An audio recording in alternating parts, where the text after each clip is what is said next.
الحمد لله نحمده ونستعينه ونستغفره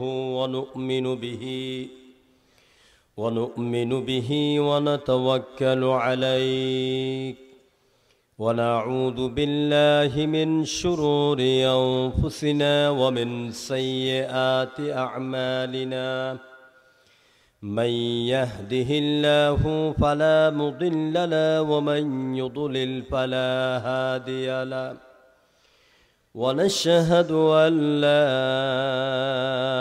إله إلا الله وحده لا شريك له ونشهد أن سيدنا وحبيبنا ومولانا محمدًا عبده ورسوله الذي أرسله بالحق بشيرًا ونذيرًا وداعيًا إلى الله بإذنه وسراجًا منيرًا فقد قال الله تعالى في كلامه المجيد وفرقانه الحميد أعوذ بالله من সবাই গলা ছেড়ে দিয়ে আওয়াজ করে আমার সাথে তেলাওয়াত করুন أعوذ بالله من الشيطان الرجيم بسم الله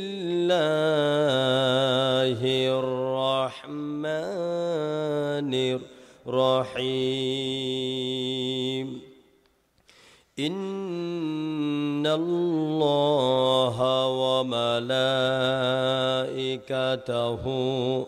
يصلون على النبي يا أيها الذين آمنوا صلوا عليه وسلموا تسليما اللهم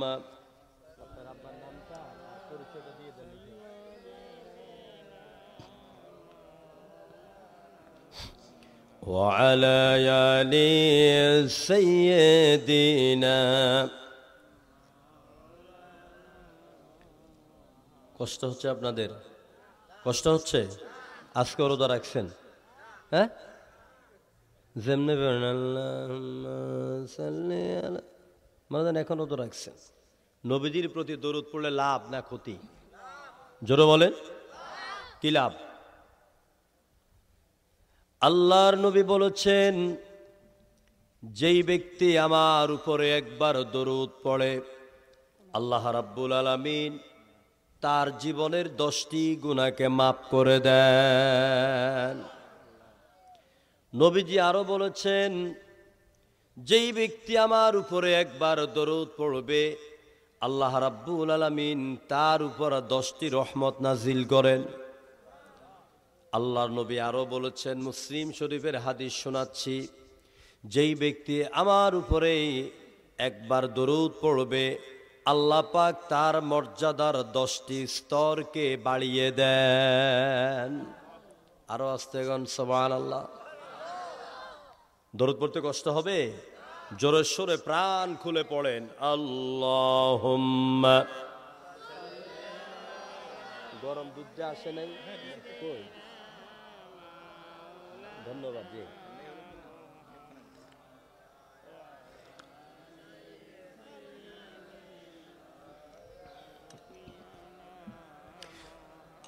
স্মৃতিতে তাই পামার শরণে মুহাম্মদ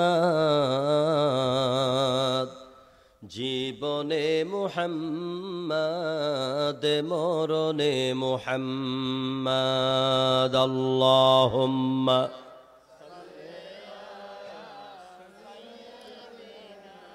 مولانا محمد وعلى آله।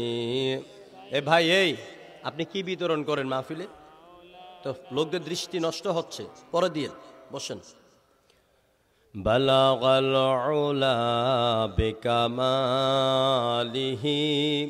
কাশাফাদ দুজা বিজামালিহি হাসুনাত জামিউ খিসালিহি। এটা সবাই পারেন? বালাগাল উলা বিকামালিহি কাশাফাদ দুজা বিজামালিহি হাসুনাত জামিউ খিসালিহি সাল্লু আলাইহি। গফ্ফার বख्श দেতা अगर आप इशारा करती मेरा जहाज़ी असिया तूफ़ान से पार होता। बलगल उला बिकमालिही जोरे कशफत दुजा बिजमालिही हसनत जमीउ खसालिही।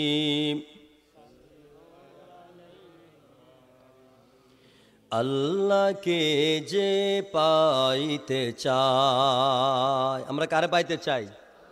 এত আস্তে কারে পাইতে চাই?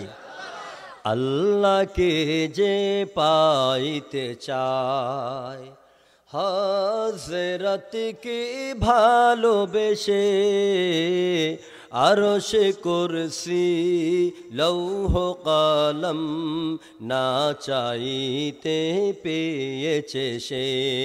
বালাগাল উলা বিকামালিহি বিজামালিহি হাসনাত জামিউ খিসালিহি।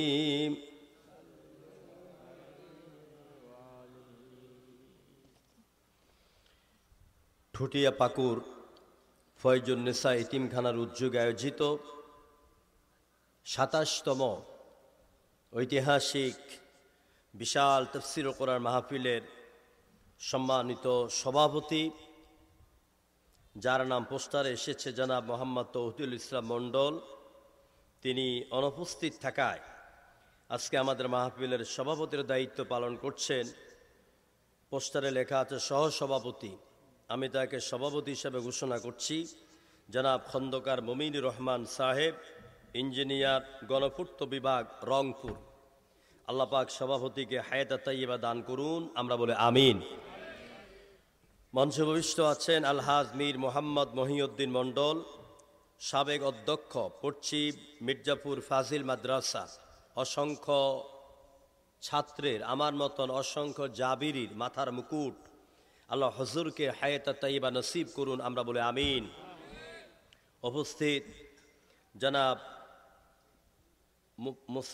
মুসা কলিমুল্লাহ, অধ্যাপক, পলাশবাড়ি ফাজিল ডিগ্রি মাদ্রাসা।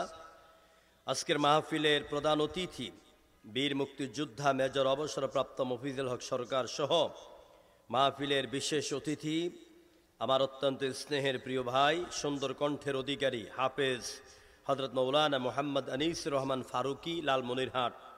এর আগে অত্র মসজিদের সম্মানিত খতিব সাহেব কথা বলেছেন এবং পোস্টারে রয়েছে কমপক্ষে ৪ ডজন মেহমানের নাম। সম্মানিত বিশেষ অতিথি এবং আমন্ত্রিত অতিথিবৃন্দ উপস্থিত, হযরতে উলামায়ে কেরাম উপস্থিত, আমার সামনে বসা দিনদার, ইমানদার, প্রাণ প্রিয় মুরব্বী বাবা, যুবক ভাইয়েরা, ছোট্ট ছোট্ট আমার বন্ধুরা, হাফেজে কোরআন, তালেবে ইলম এবং মহিলা প্যান্ডেল অবস্থানরত আমার মা এবং বোনেরা উপস্থিত, সম্মানিত পলাশবাড়ি থানার সম্মানিত কোরআন প্রেমিক ভাইয়েরা, আমি সকলের উদ্দেশ্যে আরও একবার সালাম দিচ্ছি। মোহাব্বতের সাথে জোরে সোরে সালামের জবাব দিন, আসসালামু আলাইকুম ওয়া রাহমাতুল্লাহ। আমরা কালেমাতুশ শুকর আদায় করছি। আমরা হৃদয় নিংড়ানো সবটুকুন আবেগ উজাড় করে দিয়ে খোলা আকাশ বাতাসকে মুখরিত করে গাছের পত্র পল্লবকে শিহরিত করে আমরা প্রাণ ভরে কালেমাত শুকর আদায় করছি আমাদের মুনিব, আমাদের মালিক, আমাদের রব, যিনি বিশাল আকাশের মালিক, বিস্তীর্ণ প্রভিন্স এই সাম্রাজ্যের একচ্ছত্র অধিপতি। তিনি আমাদের মালিক, রিস্কের মালিক, হায়াতের মালিক, মৌতের মালিক, কুল কায়নাতের মালিক। বলুন তো সবাই, সে মালিকের নাম কি? আরো জোরে বলতে হবে, মালিকের নাম কি?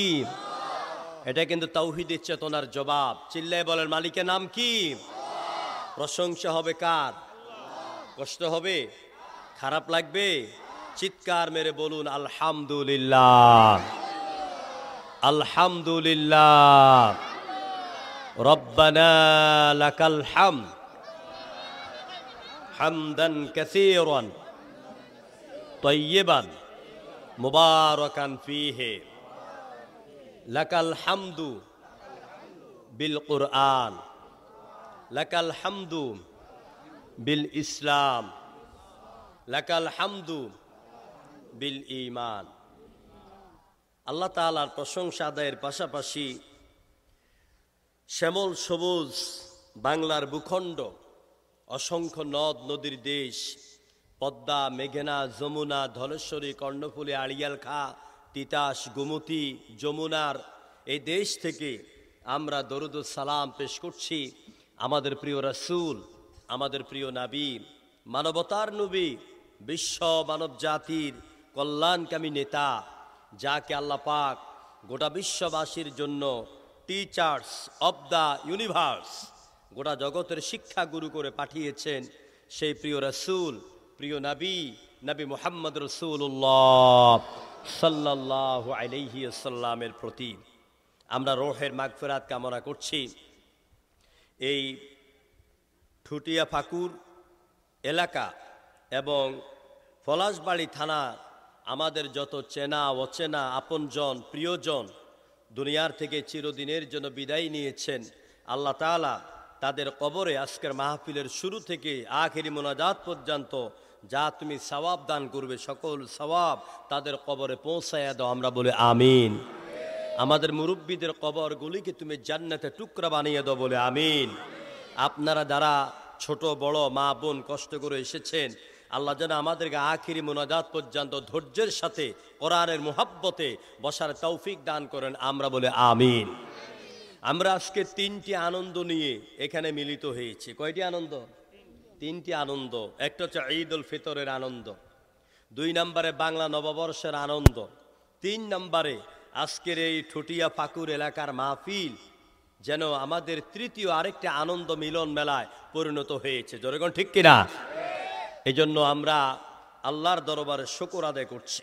প্রিয় ভাইয়েরা, আমি আনন্দিত এবং আমি গর্বিত, আপনাদের কাছে কৃতজ্ঞ আমি আপনাদের কাছে আসতে পেরেছি। আমার অত্যন্ত প্রিয় ভাই, ঢাকা আমার বাসার কাছে যার বাসা, আমার দিনী ভাই, আপনাদের এলাকার কৃতি সন্তান ইঞ্জিনিয়ার আলমগীর হোসাইন, তার দাওয়াত ছিল গত নভেম্বর মাসের 2 তারিখে ছিল। রাষ্ট্রীয় পরিস্থিতির কারণে মাহফিল হয় নাই। সে মাহফিলটি সর্বশেষ আজকে আনা হয়েছে। তো আমরা এখন নাতিশীতোষ্ণ একটা আবহাওয়ার মধ্যে আছি। খুব মোটা চাদর গায়ে দিতে হচ্ছে না, আবার একবারে খালি গায়েও থাকতে হচ্ছে না। সুন্দর একটি পরিবেশে আমরা আজকে কোরআন শুনতে এলাম, বলে আলহামদুলিল্লাহ। কোরআনে কারীমের মাহফিলের আয়োজন যারা করেন আর যারা শুনতে আসেন, লাভ কি? কেন এত সুন্দর চমৎকার আপনাদের প্যান্ডেল, উপরের সামিয়ানাটা অনেক সুন্দর, এত সুন্দর আয়োজন কেন হলো? এত ভালো মাইক কেন আনা হলো? কেন আপনাদেরকে দাওয়াত দেওয়া হলো? কি লাভ?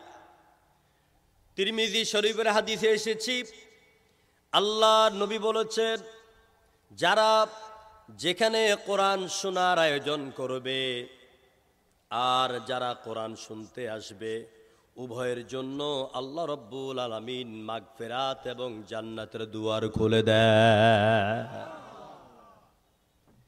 আল্লাহর বান্দারা যখন নিজের ঘর ছেড়ে এক পাও দুই পাও দিয়ে কোরআন শোনার জন্য রওনা করে দেয়। খুব ভালো করে শুনবেন, আল্লাহ পাক প্রত্যেক বান্দার পিছনেই ৭০ জন ফেরেশতাকে নিয়োগ করে দেন। ফেরেশতারা আল্লাহর বান্দাকে নিরাপত্তা দিয়ে কোরআনের মাহফিলে আনতে থাকে।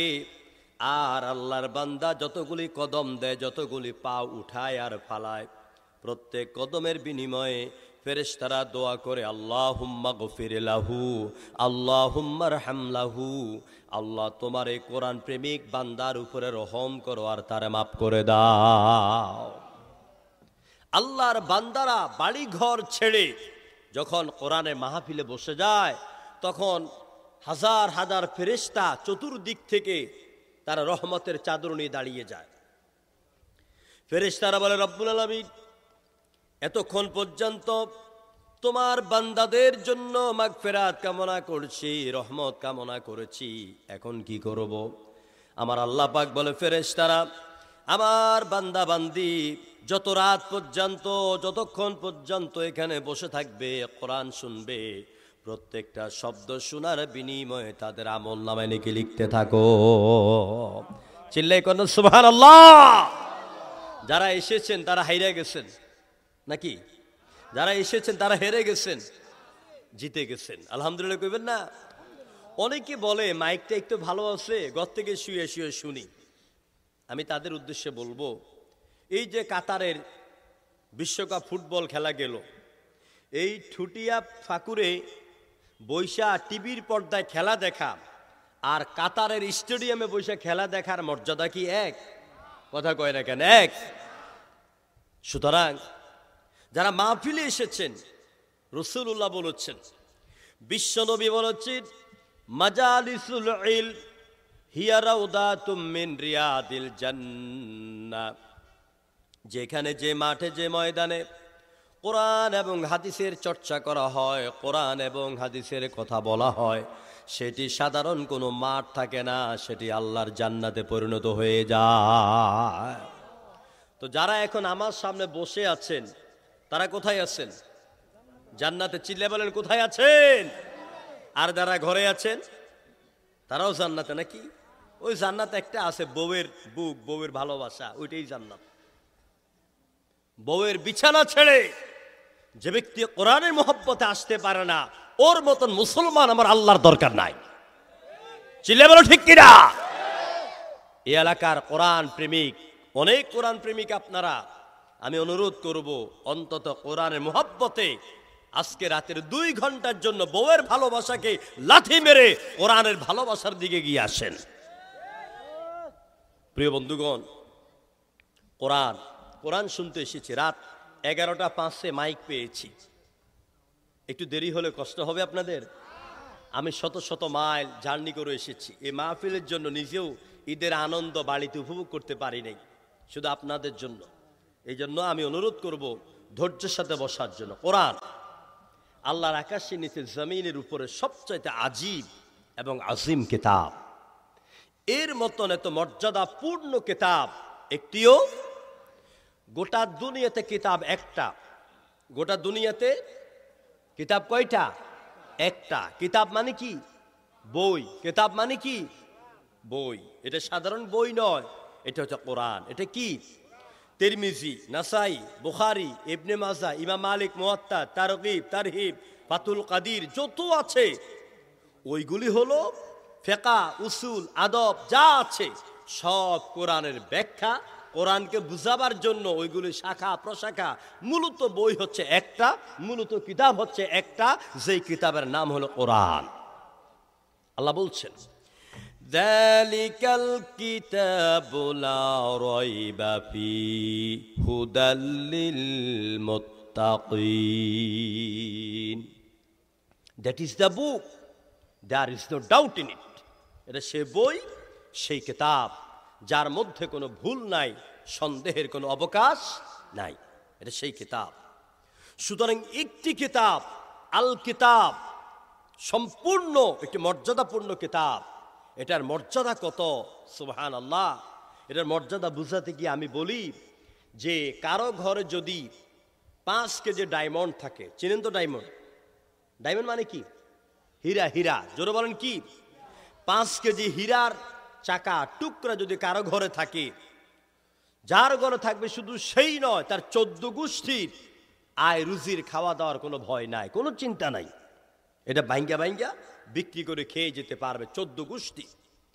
কিন্তু 5 কেজি ডায়মন্ডের চাকার চাইতে, কয়েক লক্ষ টন হীরার চাকার চাইতে শ্রেষ্ঠ একটা ডায়মন্ড আমার ঘরে আছে, আপনার ঘরে আছে, আমার হাতে আছে। এটার নাম হলো আল কোরআন। যদি এই ডায়মন্ডের মর্যাদা আমরা বুঝতে পারতাম, এই জাতির কপাল ভালো হয়ে যেত, জাতির ভাগ্য পরিবর্তন হয়ে যেত। প্রিয় ভাইরা, পৃথিবীতে যত শিক্ষা ব্যবস্থা আছে সব শিক্ষা ব্যবস্থা জিরু, আর শ্রেষ্ঠ শিক্ষার নাম হলো কোরআন, ওহির জ্ঞান।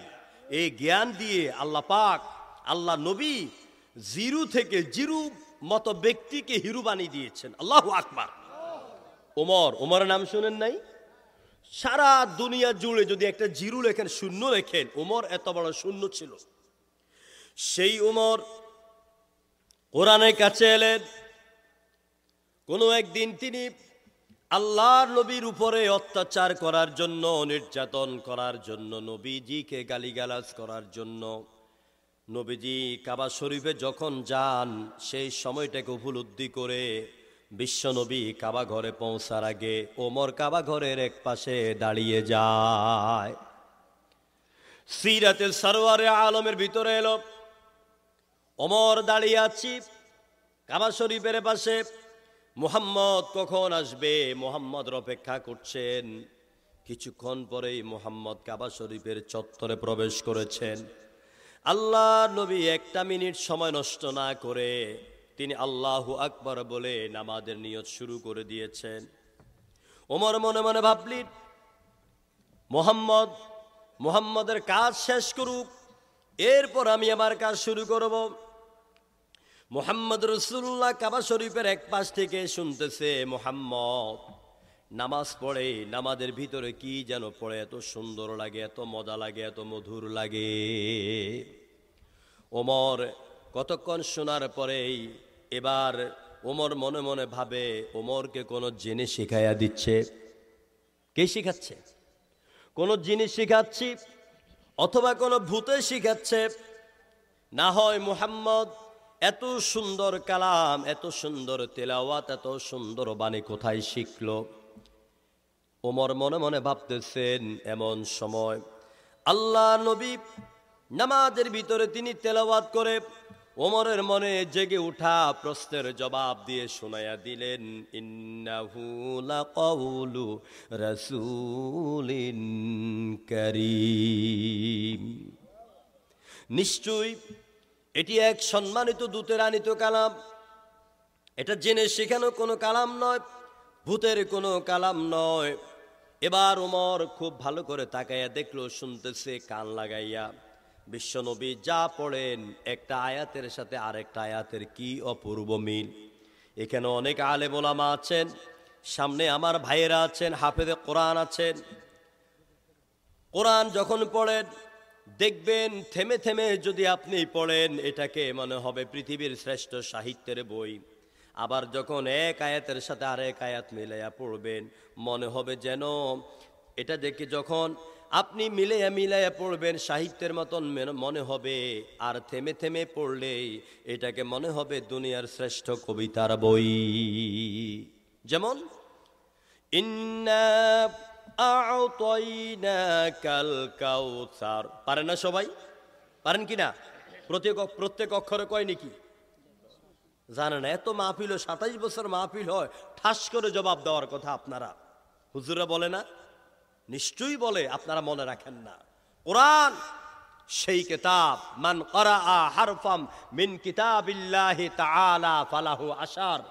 আল্লাহ নবী বলেছেন, যেই নারী বা যেই পুরুষ কোরআনের উপরে ঈমান আনার পরে কোরআন থেকে একটা হরফ, একটা অক্ষর তিলাওয়াত করবে, বিনিময়ে আল্লাহ পাক ওই বান্দা বান্দির আমল নামায় প্রত্যেক অক্ষরের বিনিময়ে 10 করে নেকি লিখে দেন। পৃথিবীতে কোন কিতাব পাবেন? আমি তো বলি যে এই যে রমজান মাসটা গেল, সারা পৃথিবীতে, সব গোটা পৃথিবী বাদ দিলাম, শুধুমাত্র রমজান মাসে কাবা শরীফের চত্বরে যেই পরিমাণ কোরআন তেলাওয়াত হলো, এক মাসের কোরআন তেলাওয়াত যেই পরিমাণ পড়া হয়, হিন্দু, খ্রিস্টান, বৌদ্ধ, পারসিক, জারদাস, ওদের ত্রিপিটক, বেদ, বাইবেল, জিন্দাবেস্তা, উপনিষদ, মহাভারত, রামায়ণ, ভগবত গীতা, ঋগ্বেদ, অথর্ববেদ, এর ভাই কি হয়?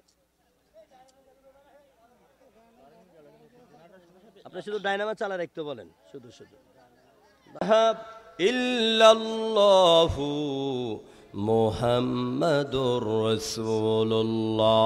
আমার ভাইয়েরা, আমি যেই জিনিসটা আপনাদেরকে বোঝাতে চাচ্ছি, এক মাসে কোরআনে কারীম যে পরিমাণ তেলাওয়াত হয়, এই সমস্ত অমুসলিমদের কিতাব সারা বছর নয়, শুধু 50 বছরেও এই পরিমাণ তেলাওয়াত হয় না। ঠিক কিনা বলেন? কোরআনে কারীম এত মজার কিতাব, পড়লে পরে প্রতি হরফে 10টা নেকি পাওয়া যায়। সবাই আমার সাথে পড়েন, ইন্না আ'তাইনাকাল কাউসার ফাসাল্লি লিরাব্বিকা ওয়ানহার ইন্না শানিআকা হুয়াল আবতার। মিল আছে নাকি নাই? কোন কবিতার মতন মিল আছে নাকি নাই? ইন্না আ'তাইনাকাল কাউসার ফাসাল্লি লিরাব্বিকা ওয়ানহার ইন্না শানিআকা হুয়াল আবতার। ওই যে কবিতা, ওই দেখা যায় তাল গাছ, ওই আমাদের গা, ওইখানেতে বাস করে কানা বকের ছা। কবিতার মধ্যে মিল আছে নাকি নাই? আছে, কোরআনের মধ্যে মিল আছে। ওমর মনে মনে ভাবছেন, মুহাম্মদ কবি হইল কবে? মুহাম্মদ তো কোনো স্কুলে পড়ে নাই, কোনো বিশ্ববিদ্যালয়ে পড়ে নাই। মুহাম্মদ কবিতা শিখলো কোথায় থেকে? মুহাম্মদ যা কিছু নামাজের ভিতরে তেলাওয়াত করে, মনে হয় মুহাম্মদ কবি হয়ে গেল। এমন সময় আল্লাহ নবী নামাজের ভিতরে আরেকটা আয়াত তেলাওয়াত করে ওমরের মনের প্রশ্নের জবাব দিয়া দিলেন, ওয়ামা হুয়া বিকাউলি শাইরিন কলিলাম মা তুমিনুন। চিল্লায় করে আল্লাহু আকবার। আর জোরে আল্লাহু আকবার। আল্লাহ পাক বলেন, এটা কোনো শায়েরের রচিত কোনো কবিতা নয়, কবির কোনো কবিতা নয়। এই কোরআনের প্রতি তোমাদের ঈমান কম, এই জন্য তোমাদের মনে সব কথাগুলি জাগে। এবার ওমর মনে মনে ভাবে, কি আশ্চর্য বিষয়, আমি মনে মনে 2টা কথা ভাবলাম, দেখি 2টা কথার জবাব ওমর তার তেলাওয়াতের মধ্যে দিয়ে দিল। মনে হয় মুহাম্মদ বড় কোনো জাদুকর বা কোনো কাহেন হয়ে গেছে। জাদুকর না হইলে পরে মনের খবরগুলি কেমনে জানে? আল্লাহ নবীকে আল্লাহ পাক ওমরের মনের 3য় প্রশ্নের জবাবটাও শিখাইয়া দিলেন। বিশ্ব নবী নামাজের মধ্যে পড়ে ওমরের মনের 3য় প্রশ্নের জবাবটা শোনায়া দিলেন, ওয়ালা বিকাউলি কাহিনিন কলিলাম মা তাযাক্কারুন। না, এটা কোনো কাহিনের কথা নয়, এটা কোনো জাদুকরের কথা নয়, তোমরা কোরআনের প্রতি ঈমান কম আনো। ওমর বলে, আরো বিপদে পড়লাম। এটা কবির কথাও নয়, জেনের কথাও নয়, কোনো কাহিনের কথাও নয়। তাহলে মুহাম্মদ কি পড়ে? আল্লাহ নবী নামাজের মধ্যে শেষ প্রশ্নের জবাব দিয়ে বুঝাইয়া দিলেন, তানজিলুম মির রাব্বিল আলামিন। আল্লাহ নবী শোনাইয়া দিলেন, এতক্ষণ পর্যন্ত যা তেলাওয়াত হলো, এটা হলো আরশের মালিক আল্লাহর নাজিল করা কালাম। আমার ভাইয়েরা, বাবারা, ওমর কোরআন শুনল, কোরআনের সাথে ওমরের একটা সম্পর্ক হয়ে গেল। কোনো এক সময় আবু জাহেল ঘোষণা করেছে, যে ব্যক্তি মুহাম্মদের কল্লা কেটে আনতে পারবে ওকে আমি 100 উট পুরস্কৃত করব। ওই মজলিসের মধ্যে ছিলেন আবু জাহেলের প্রধান ডান হাত, নাম হলো ওমর। ওমর খোপ থেকে তরবারি বের করে বলছে, আবু জাহেল, আমি পারবো মুহাম্মদের কল্লা কেটে আনতে, পুরস্কারটা দেবে কিনা? বলে, অবশ্য দেব।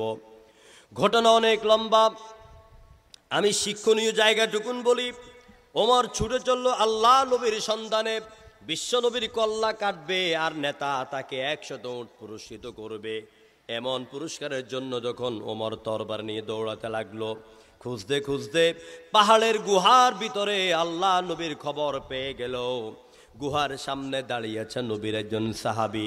তিনি বলছেন, ইয়া রাসূলুল্লাহ, খাত্তাবের ছেলে ওমরের হাতে নাঙ্গা তরবারি, রোদের আলোতে তরবারি ঝিকমিক করে এইদিকে ছুটে আসতেছে, না জানে কোন বিপদ হয়ে যায়। আল্লাহ নবী বলছেন, সাহাবী, তুমি গুহার ভেতরে চলে যাও, তোমরা সবাই সেবে থাকো, আমি আল্লাহ নবী একাই ওমরের মোকাবেলা করবো। কোন আল্লাহু আকবার। নেতা কারে কয়? আপনাদের এলাকায়ও নেতা আছে, আমাদের দেশেও নেতা আছে। নেতা কর্মীদেরকে যুদ্ধের ময়দানে ঠেলে দেয়, গোলাগুলি করো, জীবন গেলে তোর যাবে, সন্তান হারা হলে তোর মা হবে, বিধবা হলে তোর স্ত্রী বিধবা হবে, আমি নেতার চেহারা ঠিক থাকুক। চিল্লায় এখন ঠিক কিনা? এ হচ্ছে দুনিয়ার নেতাদের বৈশিষ্ট্য। আর বিশ্বনবীও নেতা। নেতা সাহাবীকে বলতেন, সাহাবী, তুমি ভিতরে চলে যাও, নিজেকে সেভ করো, আমি মুহাম্মদ ওমরের মোকাবেলা করব। আল্লাহু আকবার। গুহার মুখে আল্লাহ নবী দাঁড়িয়ে গেলেন, হাতে কোনো তরবারি নাই। ওমর পাগলা ঘোড়ার থেকে লাফ দিয়ে নামলেন, খোপ থেকে তরবারি বের করে উঁচা করলেন। এবার আল্লাহ নবী ওমরের মাথা থেকে পা পর্যন্ত কয়েকবার তাকালেন। এবার ওমরের রাগান্বিত চেহারা দেখে ওমরের দিকে তাকাইয়া বিশ্বনবী মুস্কি হাসি দিলেন। ওমর কয়টা পাগল নাকি? আমি এসেছি ওরে হত্যা করার জন্য, ও একা, ওর দলবল কেউ নাই, ও আমার দিকে হাসি মারে, ব্যাপারটা কি? হযরত ওমরের কিছুক্ষণের মধ্যেই নবীজির মুস্কি হাসি দেখে কলিজার ভিতরে চিপ মারলো। কল আল্লাহু আকবার। ওমর রাদিয়াল্লাহু তাআলা আনহু, তাকে বিশ্বনবী প্রশ্ন করলেন, ওমর কেন এসেছো, কি জন্য এসেছো, হাতে তরবারি কেন? ওমর পরবর্তীতে বর্ণনা করেন, বিশ্বনবীর চেহারার দিকে তাকাইলাম, আমি এত সুন্দর মুহাম্মদ এর আগে আর কোনোদিন দেখি নাই। কি সুন্দর চেহারা, কপালটা চৌড়া, চোখের ব্রুগুলি মেয়েরা যেমন ব্রু প্লাক করে এরকম ব্রু প্লাক করা, নবীর নাকটা সরু, নবীর দুইটা ঠোঁট গোলাপ ফুলের পাপড়ির মতন গোলাপি রঙের। হুজুর ওমর দিকে তাকিয়ে যখন হাসি দিলেন, ওমর বলছেন, মনে হয় যেন কালো মেঘের ভিতর দিয়ে বিদ্যুৎ চমকায় গেছে। কোন সুবহানাল্লাহ। কবি লিখছেন, চাঁদের চেয়েও সুন্দর আমার প্রিয় নবীজির মুছে কি হাসি, নবীর শরীরের ঘামের ঘ্রাণে হার মানিত গোলাপে বেলি। এত সুন্দর আমার নবী। হযরত ওমর বলেন, নবী আমার দিকে তাকায় হাসি দিলেন, আর আমার ভিতরে তুফান শুরু হয়ে গেল। আমি বললাম, মুহাম্মদ, নেতা বলেছে পুরস্কার দিবে, পুরস্কারে লোভে এসেছি তোমাকে হত্যা করার জন্য, কিন্তু তোমার এত সুন্দর চেহারা দেখে, তোমার প্রশ্ন শুনে আমার সকল রদবদল হয়ে গেল। আমি তোমাকে তো হত্যা করব না, বরং আমার মাথা, আমার জীবন তোমার কদমে উৎসর্গ করে দিলাম। আল্লাহু আকবার। আমার যুবক ভাইরা, হযরত ওমর তাৎক্ষণিকভাবে পড়ে নিয়েছেন, লা ইলাহা ইল্লাল্লাহু মুহাম্মাদুর রাসূলুল্লাহ। ও আমার যুবক ভাইরা, ওমর ছিলেন বিশ্বজোড়া জিরু। এই কোরআনের কাছে আসার কারণে আল্লাহ পাক তাকে এত বড় হিরো বানায় দিলেন। নবীজি বললেন, লা নাবিয়্যা বাদি ওয়ালা রাসূলা, আমার পরে কোনো নবী আসবে না, কোনো রাসূল আসবে না। লাকানা ওমর, আল্লাহ যদি কাউকে নবী বানাতে চাইতেন অবশ্যই ওমরকে নবী বানাইয়া দিতেন। সুবহানাল্লাহ। জোরে করেন সুবহানাল্লাহ। আচ্ছা, একবার সুবহানাল্লাহ বলে নেকি কয়টা? হ্যাঁ, ডায়াগনস্টিক সেন্টারে ঢুকাই দিছি আপনাদেরকে। একবার সুবহান আল্লাহ বললে নেকি কয়টা জানেন না? এই জন্য মুখ দিয়ে সুবহান আল্লাহ বাইর হয় না। সুবহান আল্লাহ আপনি যদি একবার বলেন, বিশ্ব নবী বলেছেন, সুবহানাল্লাহ লিখতে 9টা অক্ষর। জোরে কোন কয়টা অক্ষর? সুবহান লিখতে 5 অক্ষর, আল্লাহ লিখতে 4 অক্ষর, এই হলো 9 অক্ষর। একবার যখন সুবহানাল্লাহ বলবেন, প্রত্যেক অক্ষর যদি 10 নেকি দেওয়া হয়, কমপক্ষে 90টা নেকি আপনার আমলনামে লেখা হয়ে যায়। একটা নেকির জন্য কিয়ামতের দিন তাম পৃথিবীকে 10 বার বিক্রি করলেও একটা নেকির সমান আপনি ওই দাম, ওই মূল্য আপনি পাবেন না। জোরে করে আল্লাহু আকবার। প্রিয় ভাইরা, আমরা সে কোরআন শুনতে এলাম। এই কোরআনের কথা বলতে বলতে রাত শেষ হয়ে যাবে, দিন শেষ হয়ে যাবে, কিয়ামত চলে আসবে, কোরআনে তাফসীর করে শেষ করা যাবে না। এটা কার কথা? জোরে করে কার কথা? আল্লাহ পাক কোরআনের প্রশংসা করতে গিয়া বললেন, قُل لَّوْ كَانَ الْبَحْرُ مِدَادًا لِّكَلِمَاتِ رَبِّي لَنَفِدَ الْبَحْرُ قَبْلَ أَن تَنفَدَ كَلِمَاتُ رَبِّي وَلَوْ جِئْنَا بِمِثْلِهِ مَدَدًا। ও নবী, আপনি বলুন, আমার রবের কালামের ব্যাখ্যা করার জন্য, লেখার জন্য, বলার জন্য যদি তাম পৃথিবীর সব সমুদ্রের পানিগুলিকে কালি বানানো হয়, সব সমুদ্রের পানিগুলি শুকাইয়া যাবে, কিন্তু আল্লাহর কোরআনের ব্যাখ্যা লিখে আর বলে শেষ করা যাবে না। সুবহানাল্লাহ। এ হচ্ছে সে কোরআন। আজকে এই কোরআন মুখস্থ করেছে 2 জন হাফেজ। কয়জন হাফেজ? 2 জন হাফেজ। 2 জন হাফেজের মাথায় আমরা পাগড়ি পরালাম। 30 পারা কোরআন 2 জন হাফেজের সিনার ভিতরে, মেমোরির ভিতরে কে ঢুকাইয়া দিলেন? জোরে কোন কে ঢুকাইয়া দিলেন? আমার আল্লাহ পাক। আমাদের কক্সবাজারের ছেলে মুশফিক, সে 40 বছর পরে একমাত্র ছেলে ইরানের বুকে সে ফার্স্ট হয়ে এসেছে। কোন আল্লাহু আকবার। কয়েকদিন আগে সেনেগালে, আফ্রিকার সেনেগালে আমাদের আবু রাইহান, আমরা গত অক্টোবরে একসাথে সৌদি আরবে আমার মদিনা বিশ্ববিদ্যালয়ে আমার মাহফিল ছিল।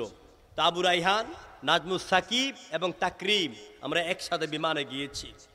আবু রাইহান সেনেগালে ফার্স্ট হয়েছে, তাকরিম কয়েকটা দেশে ফার্স্ট হয়েছে। আজকে আমরা ওই মাদ্রাসায় এতিমখানার 2টা ছেলের মাথায় পাগড়ি পরাতে পেরে আমরা আনন্দিত করি, আলহামদুলিল্লাহ। প্রিয় ভাইরা, এই কোরআনটাকে আমরা বুঝি না।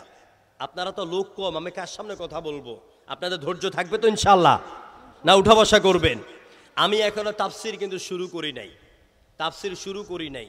যদি আপনারা ধৈর্যের সাথে বসেন, আমি তাফসির শুরু করব ইনশাআল্লাহ। কোরআনে কারীম এই কিতাব এসেছে আমাদের ভাগ্যকে পরিবর্তন করার জন্য। কিন্তু দুর্ভাগ্য, আমরা এমন এক দেশে জন্ম নিলাম, এই কোরআন সারা রমজান মাসে নৌকাতে, লঞ্চে, স্টিমারে, রেডিওতে, টেলিভিশনে, মসজিদে, কাবার অঙ্গনে সর্বত্র কোরআনের আলোচনা হয়, কোরআন তেলাওয়াত হয়। কিন্তু দুর্ভাগ্য, আমার বাংলাদেশের প্রাণ কেন্দ্র শিক্ষা ব্যবস্থা ঢাকা বিশ্ববিদ্যালয়, যেটাকে আগে প্রাচ্যের অক্সফোর্ডের সাথে তুলনা করা হতো, সে ঢাকা বিশ্ববিদ্যালয়ের চত্বরে যখন ইফতার মাহফিল করা হচ্ছে, কোরআন তেলাওয়াত হচ্ছে, তখন পুলিশ সেখানে পিটাইয়া রোজাদারদেরকে আহত করেছে এবং ঢাকা বিশ্ববিদ্যালয়ের চত্বরে ইফতার মাহফিল, কোরআন তেলাওয়াত বন্ধ করে দিয়েছে। চিল্লায় বলো ঠিক কিনা? আমার ভাইরা, সেই ঢাকার বিশ্ববিদ্যালয়ে রমনা বটমূলে সর্বত্রই গান হতে পারে, নাচ হতে পারে, নর্তকীরা নাচতে পারে, গাইতে পারে, কিন্তু আল্লাহর জমিনে যারা আল্লাহর কোরআন তেলাওয়াত করতে দেয় না, যারা ইফতার মাহফিল করতে দেয় না, এই সমস্ত জালিমদের বিরুদ্ধে গাইবান্ধাবাসী রুখে দাঁড়াতে হবে। চিল্লায় বলো ঠিক কিনা? কোরআন বিরোধীদের জায়গা, কোরআনের সাথে যারা বেয়াদবি করে, এরা নিশ্চিত, এরা অতি সামান্য সময়ের ব্যবধানে আল্লাহর গজবে নিপতিত হবে। চিল্লায় বলো ঠিক কিনা? আরো জোরে বলো ঠিক কিনা? এই জমিন কার? আরো জোরে বলতে হবে জমিন কার? হাত উঁচা করে বলেন জমিন কার? কোরআন কার? এখানে কত হবে কার? আল্লাহর কথায় যারা বাধা দিবে, এদের জন্য আল্লাহর পক্ষ থেকে 2টা গজব। চিল্লায় এখন কয়টা গজব? আল্লাহ পাক বলেন, ومن أعرض عن ذكري فإن له معيشة ضنكا ونحشره يوم القيامة أعمى কোরআনে কারিমে আল্লাহ পাক বলেন, যারা আমার কোরআন থেকে এরাজ হয়ে যায়, আমার কোরআন থেকে বিমুখ হয়ে যায়, কোরআনের সাথে যারা বেয়াদবি করে, তাদের জন্য আল্লাহর পক্ষ থেকে দুইটা শাস্তি, দুইটা গজব। একটা হলো দুনিয়ার মান সম্মান, দুনিয়ার অর্থ কড়ি, দুনিয়ার চলাফেরা সব কিছু তাদের জন্য আল্লাহ সংকীর্ণ করে দিবেন। আর পরকালের ময়দানে আল্লাহ পাক তাদেরকে অন্ধ করে তুলবে। চোখ থাকবে, চোখে দেখবে না। তারা কি বলবে তখন? ক্বালা রাব্বি লিমা হাশারতানি আ'মা ওয়া ক্বাদ কুনতু বাসীরা। ও আমাদের রব, ও আমাদের আল্লাহ, আমরা তো দুনিয়াতে চক্ষুষ্মান ছিলাম, দুনিয়াতে চোখে দেখতাম, এখন কেন চোখে দেখি না?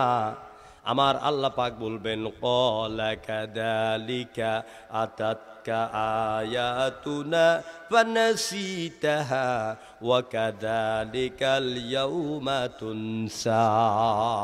এই বেয়াদব, দুনিয়ার বুকে আমার কোরআনের সাথে বেয়াদবি করেছিস, আমার কোরআনের দাড়িদের সাথে বেয়াদবি করেছিলি, আমার কোরআনের দাড়িকে জমিন থেকে পরিকল্পিতভাবে বিদায় করেছিস, হত্যা করেছিস। দুনিয়াতে কোরআনকে যেভাবে ভুলে গিয়েছিলি, আজকে আমি আল্লাহ পাক তোদেরকে ভুলে গেলাম। আল্লাহ যদি কিয়ামতের দিন ভুলে যান, কারো থেকে মুখ ঘুরাইয়া নেন, আপনাকে কে বাঁচাবে বলেন? বাঁচাবার কেউ আছে? আপনার নেতা, আপনার নেত্রী কেউ বাঁচাবে?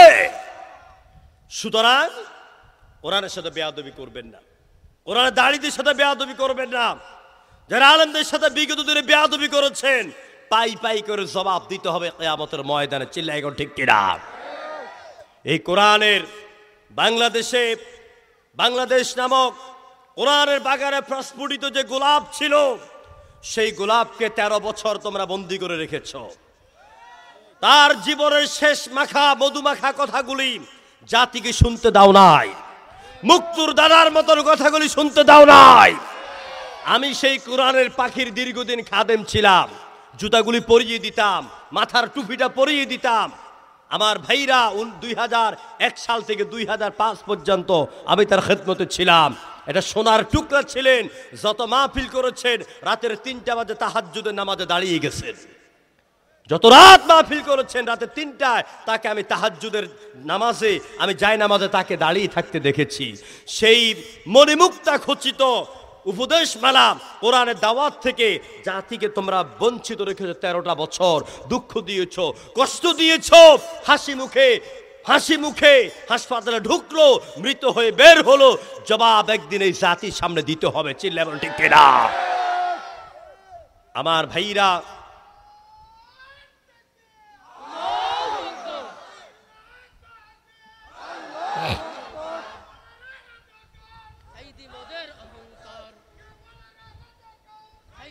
আমার ভাইরা, আমরা সাইদির গোলামি করি না। আমরা সাইদিকে অনেকগুলি জীবন দিয়ে, রক্ত দিয়ে ভালোবাসি শুধু একটা কারণে, সাইদির জবানে ছিল আল্লাহর কোরআনের ধ্বনি। চিল্লায় বলো ঠিক কিনা?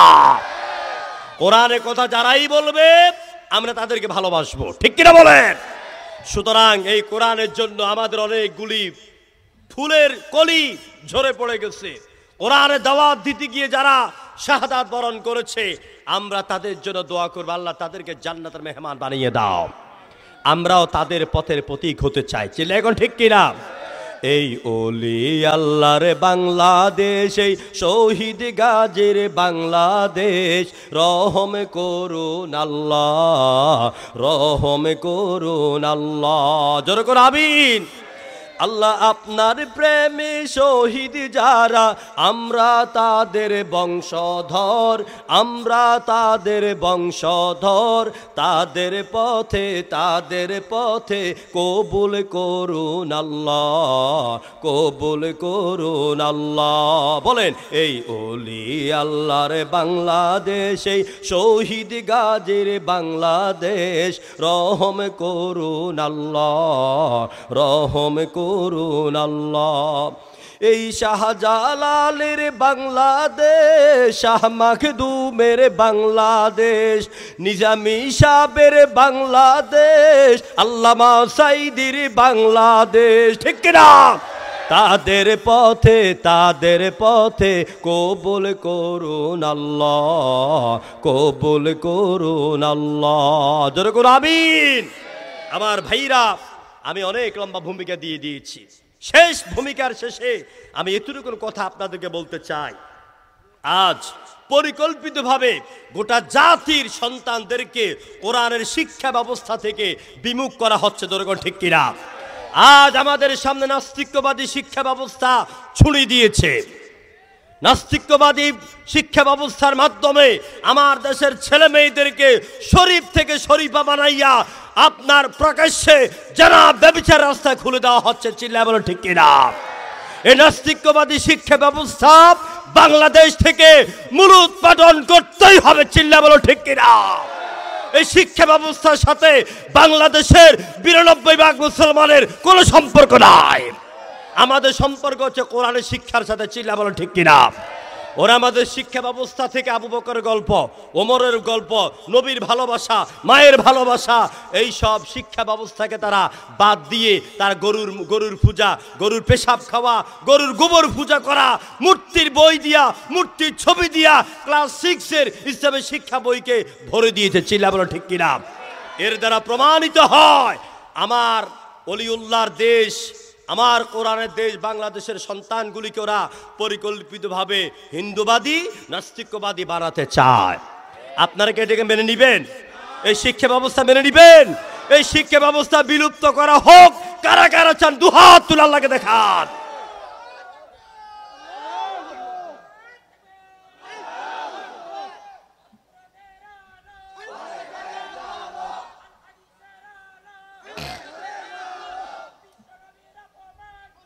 আলহামদুলিল্লাহ, জোরে করে আলহামদুলিল্লাহ, জোরে করে আলহামদুলিল্লাহ। সম্মানিত ভাইয়েরা, আসুন, আমি আজ এসেছিলাম অনেক মনে বড় আশা নিয়ে, কিন্তু হয়তো পরিবেশের কারণে, গরমের কারণে, ঈদের আনন্দের কারণে আপনাদের উপস্থিতি ওই রকম নেই। তারপরও আমি চেষ্টা করব আপনাদের ইমানকে জাগ্রত করে দেওয়ার জন্য। আমরা সবাই কিন্তু ইমানদার, আমরা ইমানদাররা ঘুমিয়ে আছি, ইমান নিয়ে আমরা ঘুমিয়ে আছি। আর আবার ফিলিস্তিনের ভাইয়েরা, ফিলিস্তিনের বোনেরা রক্তাক্ত হচ্ছে, ছোট ছোট শিশু কিশোর, এদের গাল কেটে পাথরের আঘাতে, বোমার আঘাতে রক্ত ঝরছে। আমরা হরেক রকম পেঁয়াজু দিয়ে, বেগুন দিয়ে, বুট দিয়ে, হালিম দিয়ে অনেক রকম ইফতার করি আমরা, কিন্তু ফিলিস্তিনের শিশুরা একটু আটার দিয়ে ঝোল বানাইয়া একটু জাউ খাওয়ার জন্য ওরা লাইন ধরে প্লেট নিয়ে দাঁড়িয়ে আছে। এই চিত্রগুলি দেখলে আমাদের ঈদের আনন্দ ম্লান হয়ে যায়। যেরকম ঠিক কিনা? জলবান ঠিক কিনা? এরকম ঈদের আনন্দ যেন আমাদের কাছে অপরিপূর্ণ। আমার মসজিদে এবারে বাংলাদেশের একজন শহীদের স্ত্রী নামাজ পড়েছেন, আমার ঢাকার মসজিদে, আমি নাম বলবো না, শহীদের স্ত্রী। তাকে তো শহীদ করা হলো, তার ব্যারিস্টার ছেলেকে গুম করা হয়েছে। সেই ছেলের 2টি কন্যাকে নিয়ে দাদু এসেছে আমার মসজিদে ঈদের নামাজ পড়ার জন্য। আমি শোনার পরে, মহিলা মানুষ তো, তাকে তো দেখতে পারিনি, ইচ্ছে করেছে তার 2টা পাও ধরে আমি কদম বুচি করি। আমার ভাইরা, কত হাসি নাকি! আমার ওয়াইফ বলেছে ওরা স্বামী হারিয়েছে, সন্তান হারিয়েছে, এরপর তাদের মুখে কি হাসি, মনে কোনো দুঃখ নেই। এই সমস্ত শহীদদের কথা যখন মনে হয় তখন ঈদের আনন্দ ম্লান হয়ে যায়। যখন ঠিক কিনা? আমরা ঈদ করি ঠিকই, আনন্দ করি, তবে আমাদের আনন্দটা হচ্ছে কিঞ্চিত, পরিপূর্ণ নয়। এজন্য আমি আপনাদেরকে শোনাচ্ছি। ঈদের খুশি অপূর্ণ রয়ে যাবে ততদিন, আল্লাহর হুকুমাত হবে না কায়েম, কায়েম হবে না যতদিন। ঠিক কিনা বলেন? এই সমাজে, এই রাষ্ট্রে যতদিন পর্যন্ত আল্লাহর আইন, আল্লাহর কোরআনের শাসন ব্যবস্থা কায়েম না হবে, এই শহীদদের রক্তের বদলা যেই পর্যন্ত না নিতে পারবো, আমাদের ঈদ কখনো পরিপূর্ণ হবে না। এটা আমাদেরকে বুঝতে হবে। ঈদের খুশি অপূর্ণ রয়ে যাবে ততদিন, আল্লাহর হুকুমাত হবে না কায়েম, কায়েম হবে না যতদিন। ঈদের খুশি অপূর্ণ রয়ে যাবে ততদিন, যেখানে মানুষ অধিকার হারা, যেখানে জীবন দুঃখে সুখে ভরা, যেখানে মানুষ অধিকার হারা, যেখানে জীবন দুঃখে সুখে হারা, সেখানে আকাশে ঈদের ওই চাঁদ মেঘেই ঢাকা যা চিরদিন। ঠিক কিনা বলেন? ঈদের খুশি অপূর্ণ রয়ে যাবে ততদিন, আল্লাহর হুকুমাত হবে না কায়েম, কায়েম হবে না যতদিন। যেখানে জুলুম সীমা ছেড়ে যায়, কুফরি বাতিল শুধু বেড়ে যায়, যেখানে জুলুম সীমা ছেড়ে যায়, কুফরি বাতিল শুধু বেড়ে যায়, সেখানে মানুষের হৃদয় আবেগ থাকে না, থাকে না অমলিন। ঈদের খুশি অপূর্ণ রয়ে যাবে ততদিন, আল্লাহর হুকুমাত হবে না কায়েম, কায়েম হবে না যতদিন। আমরা আল্লাহর কাছে দোয়া করবো, আল্লাহ তাআলা বাংলাদেশের জমিনকে তুমি সৎ লোকের শাসন আর আল্লাহর কোরআনের আইন দিয়ে চলার জন্য তুমি কবুল করো না, জোরে করে আমিন। এই জন্য দরকার হচ্ছে আমাদেরকে, আপনাদেরকে, মা বোনদেরকে ঘুম থেকে জেগে উঠতে হবে। লা ইলাহা ইল্লাল্লাহ এই কালিমা শুধু তসবির দানা টিপলে চলবে না। চিল্লা বলো ঠিক কিনা? লা ইলাহা ইল্লাল্লাহ সকালবেলা 1 লক্ষ বার, রাতের বেলা 1 লক্ষ বার পয়রা পয়রা ঘুমাবেন। আপনার শাসন ব্যবস্থা চালাবে, রাষ্ট্রে থাকবে, মসনদে থাকবে জালিম আর কোরআন বিরোধীরা। এই জন্য এই কালিমা তসবির দানার ভিতরে টিপার জন্য আসে নাই। এই কালিমার হক হচ্ছে এই ময়দানে কালিমার দাবি নিয়ে, ময়দানে কোরআনের দাবি এবং কালিমার দাবি নিয়ে মুমিনদেরকে ময়দানে ঝাঁপায়া পড়তে হবে। সেজন্য আমাদেরকে ইমানের পরীক্ষায় অবতীর্ণ হতে হবে। আসুন আমরা একটু তেলাওয়াত করি, এরপর আমরা কথা শুরু করি। আপনাদের ধৈর্যের বাহির আমি কোনো কথা বলবো না। যদ্দূর শুরু করা যায় ইনশাআল্লাহ আমরা অল্প সময় শেষ করে দিব। সবাই আমার সাথে পড়েন। আউযু বিল্লাহি মিনাশ শাইতানির রাজিম। বিসমিল্লাহির রাহমানির রহিম। আলিফ লাম মিম।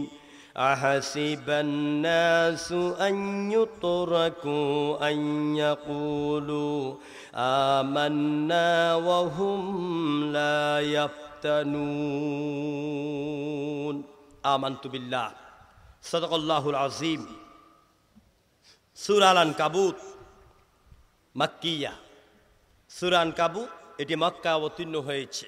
কেউ কেউ বলেছেন এর কিছু অংশ মদিনাতেও অবতীর্ণ হয়েছে।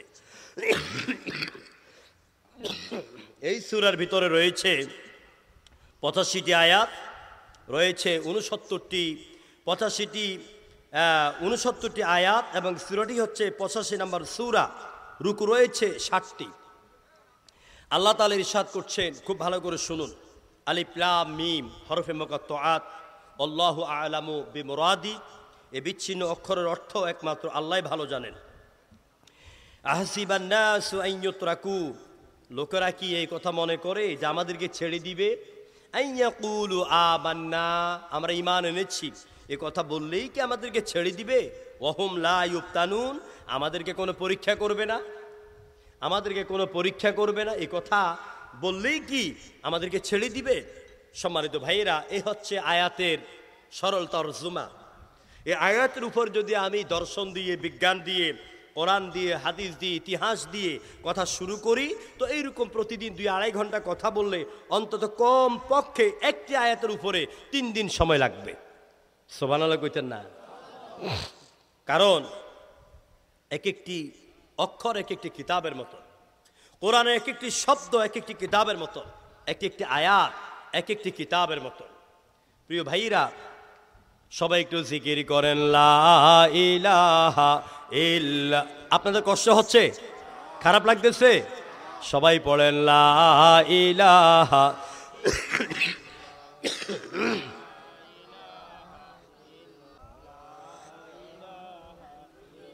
সবাই জোরে পড়তে হবে লা ইলাহা,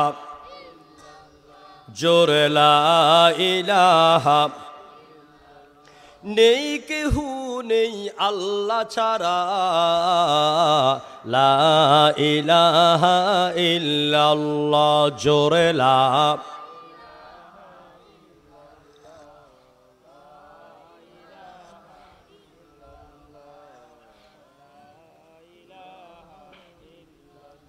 পাখির গানে গানে, হাওয়ার তানে তানে, ওই নামেরি পাই মহিমা, ওই নামেরি পাই মহিমা, হলে আপন হারালা ইলাহা ইল্লাল্লাহ, জোরে লা।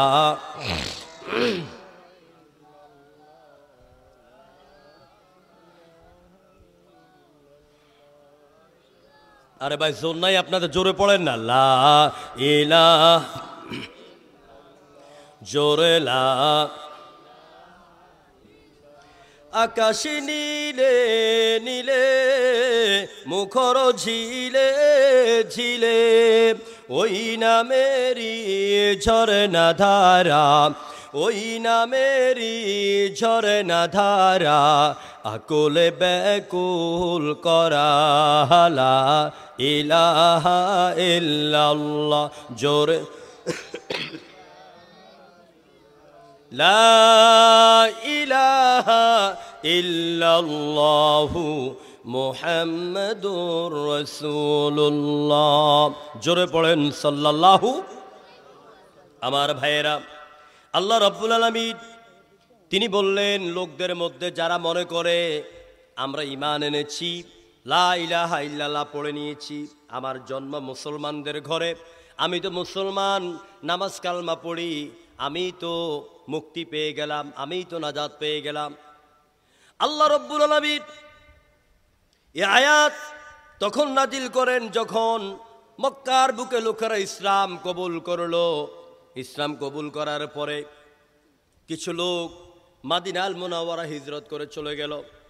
মদিনা লোকেরা মক্কাবাসীদের কাছে চিঠি লিখলো, ও মক্কার ভাইয়েরা, একসঙ্গে ছিলাম, বড় হয়েছি, খাওয়া খেয়েছি, তোমরা যারা ঈমান এনেছ, আমাদের মতন যেই পর্যন্ত ওই কুফরি এলাকা ত্যাগ করে মদিনায় না আসবে, হিজরত না করবে, ততক্ষণ পর্যন্ত পরিপূর্ণ ঈমানদার হবে না।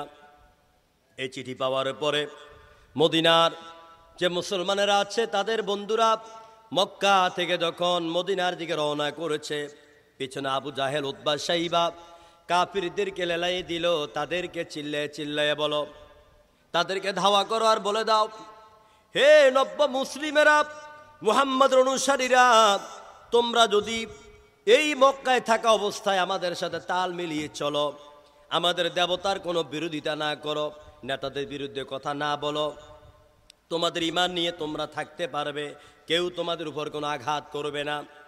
এই কথা শোনার পরে অনেকেই মুখ ঘুরে দাঁড়ালো, আমরা চুপিচাপি থাকবো, নেতাদের বিরুদ্ধে কোনো কথা বলবো না।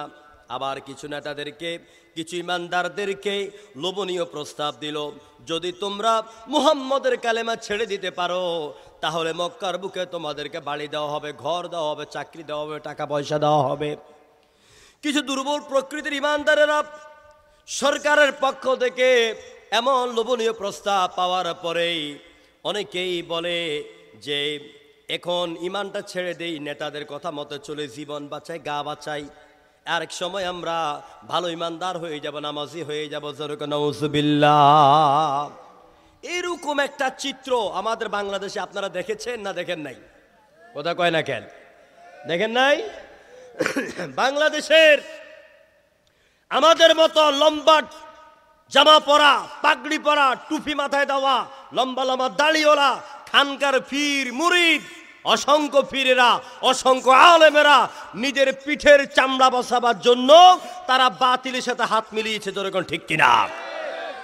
ওদেরকে ঢাকার সরোয়ার্দী উদ্যানে প্রোগ্রাম করতে দেয় হাজার হাজার লাখ জনতা নিয়ে, কিন্তু আমরা যখন 10 জন নিয়ে মসজিদের মধ্যে কোরআনের তালিম করি তখন আমাদেরকে অ্যারেস্ট করা হয়। তাহলে তাদের প্রোগ্রাম, তাদের কালেমার দাওয়াত আর আমাদের কালেমার দাওয়াতের মধ্যে আকাশের পাতালে পার্থক্য আছে।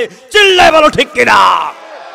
ওরা কালেমার দাওয়াত দিলে অ্যারেস্ট হয় না, বরং পুলিশ দিয়ে প্রহারা দেওয়া হয়, আর আমরা কালেমার দাওয়াত দিলে ইফতার মাহফিল করতে গেলে আমাদেরকে বন্দী করা হয়। তার মানে আমাদের কালেমার দাওয়াতের মধ্যে আগুনের কণা প্রজ্বলিত হয়। আমাদের কালিমা অমুসলিম আপনার অন্যায়ের বিরুদ্ধে কথা বলে, অসত্যের বিরুদ্ধে কথা বলে, জুলমের বিরুদ্ধে কথা বলে, অসহায় মানুষের পক্ষে কথা বলে, নিরীহ মানুষের পক্ষে কথা বলে, জালিমদের বিপক্ষে কথা বলে। এই জন্য তাদের কলিজার মধ্যে আগুন ধরে যায়। প্রিয় ভাইরা, তখন কিছু আলেম গা ঢাকা দিয়েছে,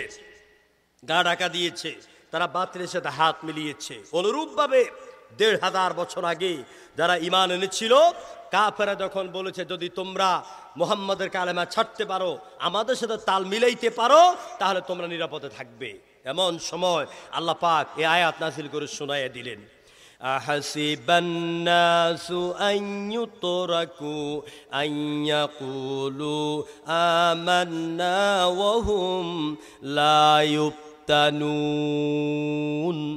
লোকেরা কি এই কথা মনে করছে নাকি লা ইলাহা ইল্লাল্লাহ মুহাম্মাদুর রাসূলুল্লাহ এটা পড়লে আমরা মুক্তি পেয়ে যাব, আমাদের কোনো পরীক্ষা করা হবে না?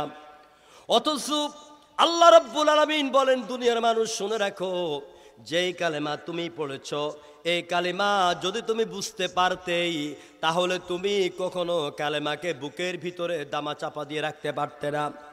এই কালেমা বুঝেছিল ফিরাউন, এই কালেমা বুঝেছিল নমরুদ, যার কারণে নমরুদ ইব্রাহিমের বিরুদ্ধেই লেগে গেল, ফেরাউন মুসার বিরুদ্ধে লেগে গেল। এই কালেমা বুঝেছিল আবু জাহেল, উতবা, সাইবা, যার কারণে মুহাম্মদের নেতৃত্ব তারা মানতে পারে নাই। লা ইলাহা ইল্লাল্লাহ, লা ইলাহা ইল্লাল্লাহ, আল্লাহ ছাড়া কোনো ইলাহা নাই। আমি ব্যাখ্যা করার সময় নেই, আপনাদের ধৈর্য কম।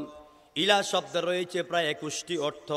আল লিসানুল আরব নামক অভিধান, এনসাইক্লোপিডিয়া ব্রিটানিকা, কোরআনের বিভিন্ন আয়াতের আলোকে ইলাহ শব্দের ব্যাখ্যা করতে গেলে বুঝবেন। ইলাহ শব্দের অর্থ কয়েকটা, আমি সংক্ষেপে বলে দিই আপনাদের বোঝার জন্য। ইলাহ মানে আইনদাতা, ইলাহ মানে জীবনদাতা, ইলাহ মানে মরণদাতা, ইলাহ মানে হুকুমদাতা, ইলাহ মানে রিজিকের মালিক, ইলাহ মানে আশ্রয়দাতা, ইলাহ মানে সার্বভৌমত্বের মালিক। এবার আপনি মিলান, লা ইলাহা ইল্লাল্লাহ, আল্লাহ ছাড়া আমার আপনার আশ্রয়দাতা কেউ নাই। লা ইলাহা ইল্লাল্লাহ, আল্লাহ ছাড়া আমার আপনার রিজিকের মালিক কেউ নাই।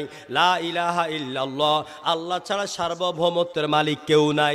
লা ইলাহা ইল্লাল্লাহ, আল্লাহ ছাড়া আইনদাতা কেউ নাই। চিল্লায় বলেন ঠিক কিনা?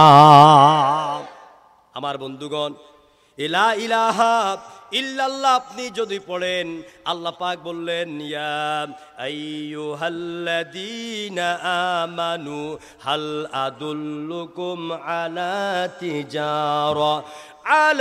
তিজারাতিন তুনজিকুম মিন আযাবিন আলীম।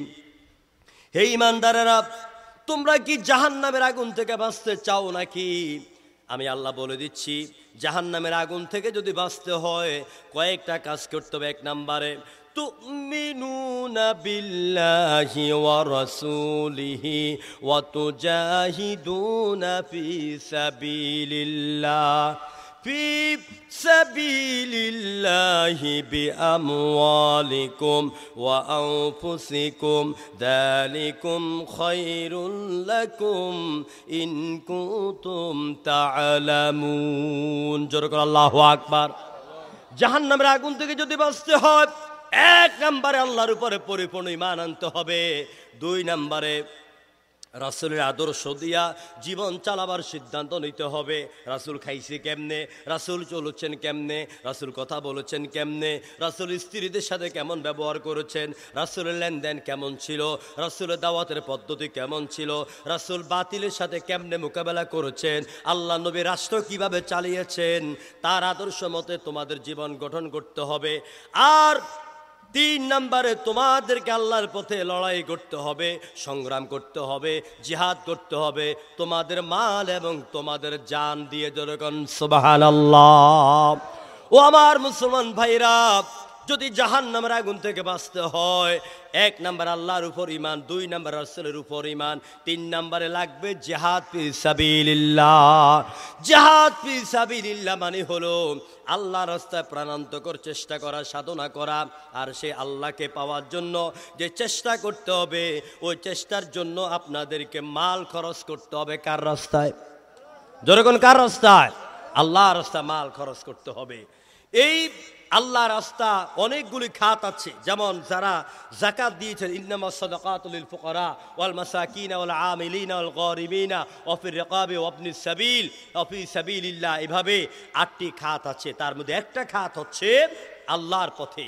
আল্লাহর পথে আপনি যদি দিতে যান, তাহলে এই যে আপনাদের একটা ফয়জুন নেসা এতিমখানা, এটাও আল্লাহর পথ। এতিমখানায়